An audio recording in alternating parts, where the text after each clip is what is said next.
Hola, ¿qué tal? Sean bienvenidos a un video más del manual de Roberto. El día de hoy hablaremos sobre amplificadores de potencia, específicamente clase A. Así que comencemos. Los amplificadores de potencia se dividen en dos categorías: fuentes de corriente, donde encontramos clase A, clase B, clase AB y clase C, y en los amplificadores de computación, donde encontramos clase D, clase E y clase F. En las fuentes de corriente, el elemento que se usa para amplificar se utiliza en un modo de conducción y de corte, o de un modo de conducción y de saturación, haciendo que el transistor genere la amplificación directamente con el elemento semiconductor. Por otra parte, los amplificadores de alta eficiencia, también conocidos como amplificadores de conmutación, se caracterizan debido a que el elemento activo, es decir, el transistor, funciona como un interruptor que prenderá y apagará dependiendo de la señal de entrada.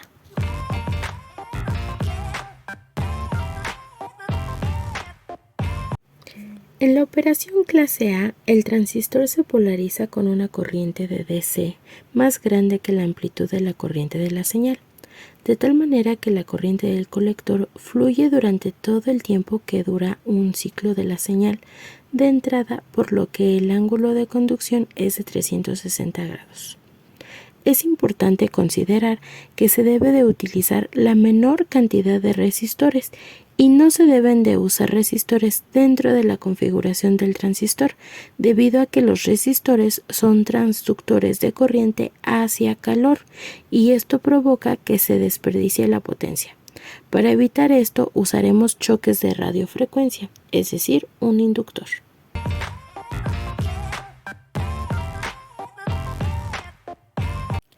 Para el diseño de nuestros amplificadores debemos recordar que esta clase se debe diseñar al transistor de manera que siempre esté en estado de conducción, independientemente de la señal de entrada o de un semiciclo negativo, de tal forma que se debe polarizar la base emisor lo suficientemente grande para que, sin importar si un semiciclo negativo o alto, no deje de polarizar la unión base emisor.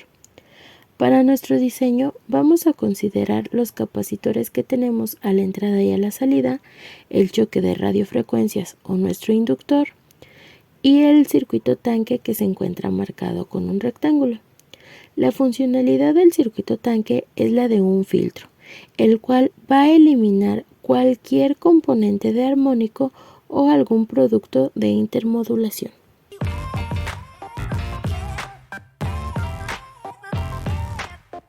Para las características de nuestro diseño vamos a considerar las siguientes ecuaciones.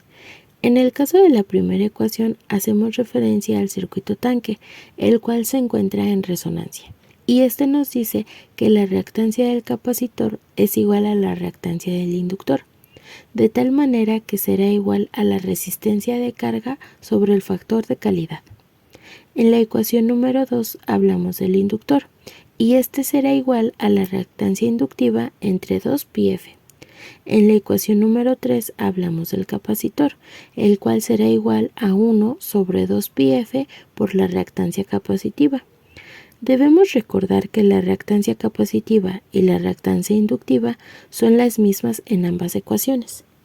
Para nuestra ecuación número 4, tenemos que la reactancia del choque de radiofrecuencias o RFC debe ser al menos 10 veces el valor de la carga para minimizar su efecto en el circuito. Por lo tanto, tenemos que RFC va a ser mayor o igual a 10 veces la resistencia en la carga sobre 2πf.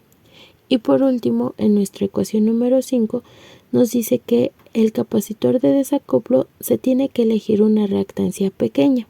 Es decir, vamos a tener que la reactancia del capacitor de desacoplo debe ser menor o igual a la resistencia de carga sobre 10.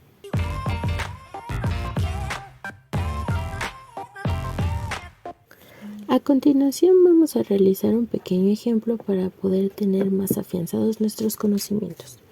El ejemplo nos dice: diseñar un amplificador clase A con una frecuencia de 900 MHz, una carga de 50 ohms y propone un factor de calidad de 30. Por lo tanto, nuestros datos serían una resistencia de carga de 50 ohms, una frecuencia de 90 Hz y un factor de calidad de 30.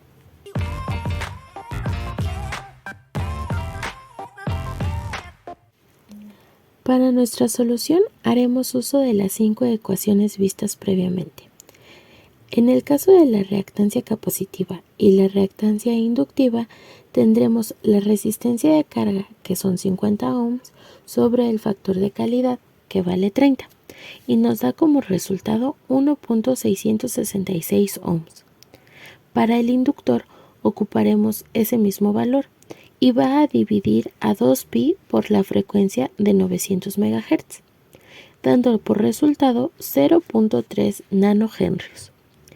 Para nuestro capacitor obtendremos el inverso de 2pi por la frecuencia de 900 MHz por la reactancia capacitiva, que es 1.666, y nos da por resultado 106.14 picofaradios. Y por último, obtendremos el choque de radiofrecuencia, que debe ser mayor o igual a 10 veces la resistencia de carga, que vale 50, sobre 2pi por la frecuencia de 900 MHz, y nos da como resultado 88.41 nanohenrios. En el caso de la reactancia del capacitor de desacoplo, obtendremos la resistencia de carga, que vale 50, sobre 10, y nos da como resultado 5 ohms.